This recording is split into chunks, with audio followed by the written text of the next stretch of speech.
I'm going to tell you the best 3-step process when it comes to releasing a remix. I posted a video recently basically explaining you can't really release remixes on DistroKid unless you have the rights to it or you got a license or whatever. And I think for most remixes, being honest, unfortunately, they're unlicensed, meaning you're doing it on your own. You're typically taking the song, trying to work with it however you can, because typically you don't have the stems, unless it's like a remix contest, for example, which again are very, very rare. So in this video, I really want to talk about the 3 best steps that I found to release a remix and get it heard. Step number 1, the kind of pre-release, so to speak. This is a huge pro tip I've used, and it's worked really well, because there's a lot of advantages of releasing a remix, that when you release that remix and post it, you're kind of piggybacking off that artist's name and brand, right? I've mentioned this before in other videos. If you do a remix of Strobe by deadmau5, people already know deadmau5. There's already a bunch of searches for deadmau5. When it comes to Strobe, there's of course a bunch of people who of course have heard the song Strobe before. So there's advantages to doing that. So one huge thing I will say in terms of the pre-release, before you even release it and try to get the name out there, contact the artist ahead of time. This is a huge pro tip that I've used, where what I do is I'll contact an artist maybe even before I produce a song, right? This kind of like a cool pro tip in terms of like what remix you want to do. I'll contact the artist and say, hey, I really love your song. I actually thought of a very unique spin on it. Or I thought this really unique idea when it comes to this song. Is there any way I can have permission to post the song on SoundCloud? Now, what's good about this is on one end, you're not saying, hey, I want to post it on Spotify, which involves monetization and making money. It gets a little tricky when you release it, let's say on DistroKid or CD Baby or TuneCore or whatever. Things get very weird when it comes to the legal thing, especially like say if that artist, has a label, and then you have to talk to the label and the manager, the agent, whatever. And you just say, hey, I just want to post it on SoundCloud. Is that okay? Now on SoundCloud, being honest, 99% of the time, you're not going to have any issue posting a remix on SoundCloud. Yes, there are some rare cases where SoundCloud might take it down, but being honest, it's very, very rare, and you should be okay, right? So that's the first thing I want to say, is I suggest contacting the artist saying, hey, can I do this? The reason why is usually the artist will be like, hey, you know what? That actually sounds great. Like, send me it when it's done. Like, I'd love to hear it. Or another situation, I remember one time I contacted an artist, and I said this, and they said, hey, you know what? I'd love to hear your remix. I'm going to actually send you the stems. That way you have all the stems to make whatever song you want and make it a lot better, as opposed to you like ripping my song, so to speak, and just trying to do whatever with it that you can, right? So this is a huge thing. Now, if let's say you cannot find the artist's email or contact information, and it is tough because it might fall under promo email and they might or might not see it, contact the artist's agent or manager. I find managers best.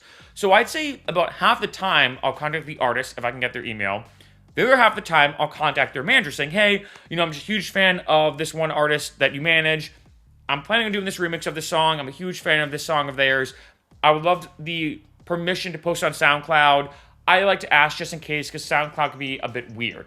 Now, being honest, you're not lying, because there is some truth to this, but for the most part, you're more just asking as a huge first step for them to be like, oh yeah, feel free to post it and send it over when you're done. I think pretty much 100% of the time, I've had managers be like, oh yeah, you're all set, but please send it over. I'd love to hear it as well, right? So this is kind of like a unique way to get in the door without you saying, hey, check out my track. You're like, okay, they've heard that a million times. But with you saying, yeah, I'm trying to do this remix of it. I just want to get permission to post on SoundCloud. It's kind of like a cool little first step, right? Now, let's say you contacted that manager or that artist directly, however you do it, and they give you permission. They said, yeah, you're good. Then you create the remix. Of course, make it a good remix. That's an unspoken step in this equation. Second step, I'd say the best places to release it, being honest, are SoundCloud and YouTube. I think those are the biggest two. There's probably other ones, like TikTok is a good example of this. Maybe Instagram. I know Rumble is actually a platform that's been getting some steam now. It's kind of like a rival to YouTube. Facebook Reels. There's all these other like little ones that you can do as more, I consider, promo. But in terms of a hard release, where someone can listen to the full thing and they go to listen to the full thing, one, of course, SoundCloud. I mean, it's SoundCloud, right? Second one is YouTube. And in case you didn't know, I know some artists get scared being like, oh, well, I don't know if I can post a remix on YouTube. Like, What happens if YouTube takes down the video or goes after me? In most cases, 99% of cases, it is very even rare for this to happen, but in 99% of cases, when you post a video on YouTube with a remix, meaning it has copyrighted material in it, what will happen is YouTube says, hey, you're okay.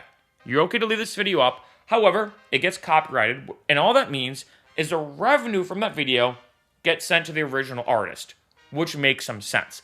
Now, like I said, it's very, very rare when it comes to this other situation, like maybe like a 1% chance, maybe even less than that YouTube says, hey, sorry, actually, the artist is deemed that nobody else, and this does happen, it's unbelievably rare though.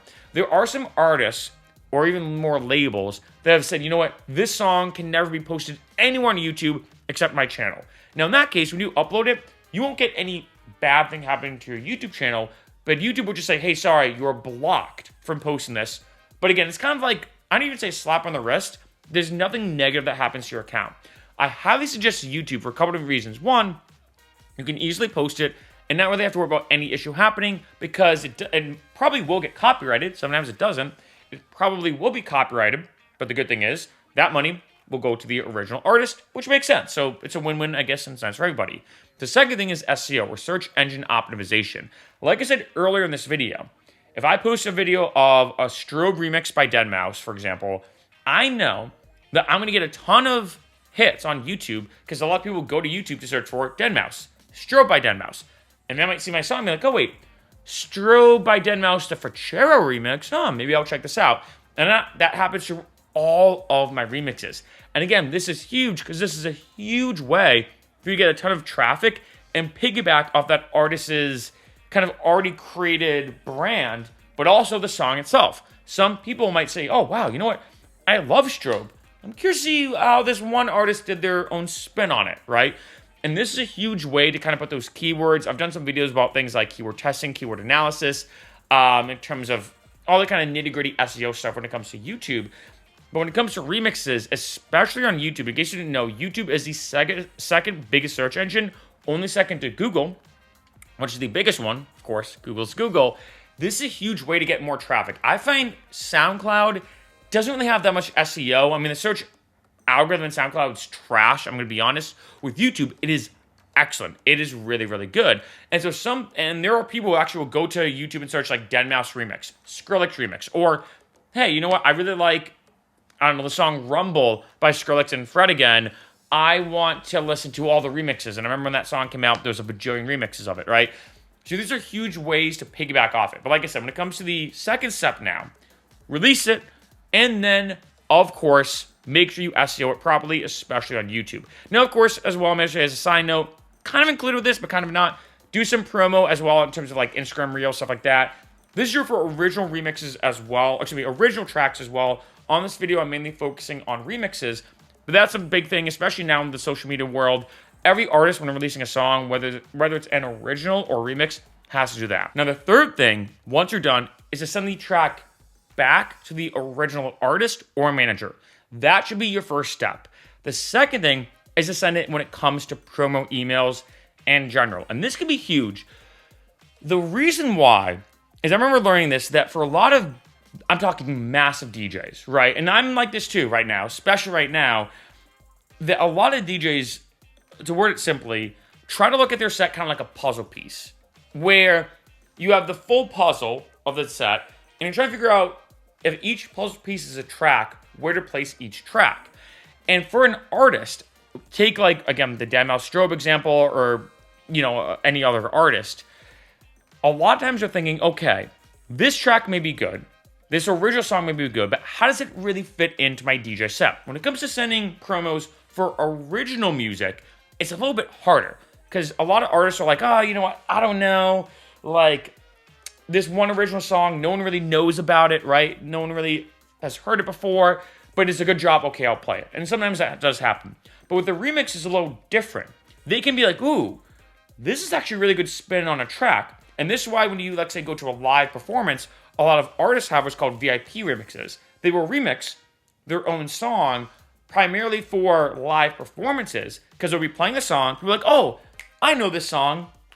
And then the drop happens, but the drop is not the original drop. So in a cool, creative, fun way, it throws people off, and you're like, ooh, I did not expect that drop, and it makes it more fun for like a live show or a live performance.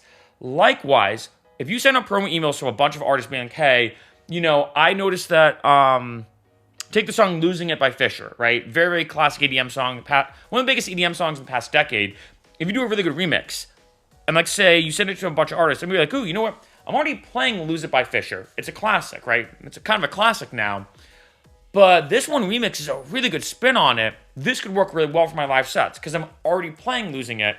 So what I can do is maybe play the original and then switch it up on the drop to the remix. Or maybe I come out, or however they want to mix it, right?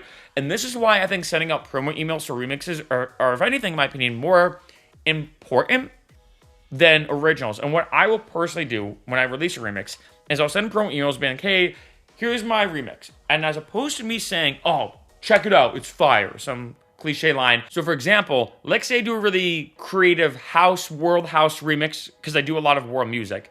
Let's say I do a really creative world house remix of a song. I might email an artist and a bunch of artists, and as opposed to saying, again, like, this track's fire or whatever, I'll say something like, hey, just letting you know, I just released this world house remix of Losing It by Fisher.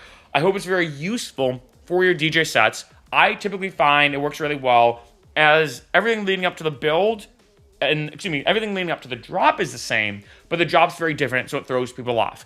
So what I'm doing is not only am I saying subtly, hey, check out my track, because also I'm sending them a promo email, but I'm letting them know how they can use it in their DJ sets, and maybe even how I personally use it in my DJ sets. Now, it's not just a, hey, check out my track. Now I'm saying, hey, this is a tool I'm giving you that might make your DJ sets even better. Now, that sounds more appealing, because this is something I learned from like marketing and sales, as opposed to you thinking I, try to think of you. And it's very easy, and I think a lot of artists do this, they think of I. They think very, not in a bad way, it's nothing bad, but they will be like, oh my God, you gotta check out my track. Like, you gotta check out a track. Like, me, check out my track, it's amazing. And they think just themselves. But once you flip the script and you start thinking you, then things change. You're like, okay, I like my song. I made the song, but how is it useful for you? Maybe it isn't. Maybe your track that you just released isn't useful for this one artist you're singing it to. But let's say if I send Fisher this cool, because I do a lot of world stuff, like I said, let's say with this cool Losing It remix with the Bernabéu from Capoeira and all these other Brazilian elements with other world music elements and all this kind of stuff. Well, now I have something that's not just about me, even though it does represent my style. I'm now making it about him, being like, hey, this actually might be useful not just for me, or I like this song, but you might like the song, and this could be useful for you. And, am I making it useful for them? That is a huge leg up to get your remix heard. And so in terms of these steps, like I said, first off, contact the artist or the manager, whatever. Let them know ahead of time. And my biggest pro tip as the line is this okay to post on SoundCloud? I just like to ask for permission. This is huge. Second step, make, of course, a really good remix. And I'll give you a little pro tip on top of this as I'm kind of concluding this video. Make a remix in such a way that the artist wants to use it. Don't think, oh, how can I make this remix? Like I said earlier, when it comes to I versus you, think, I'm going to be redundant. How can I make a remix? Not just for me, because I like it, but how can you make it for them? How can you be like, okay, you will like this remix because I'm adding in all these elements that actually make it very useful as a tool or a puzzle piece in your DJ set. Of course, make a great remix. Release it on SoundCloud and YouTube. Do some promo if you want. And then lastly, send out to as many artists if you can, going under the notion not of saying, hey, check out my new remix. Send the email in such a way saying, hey, this is going to be useful for your DJ sets, or I hope this is useful for your DJ sets. Here's what I did this remix. Here's how I personally use it. And not only that, but here's how you can use it in your sets.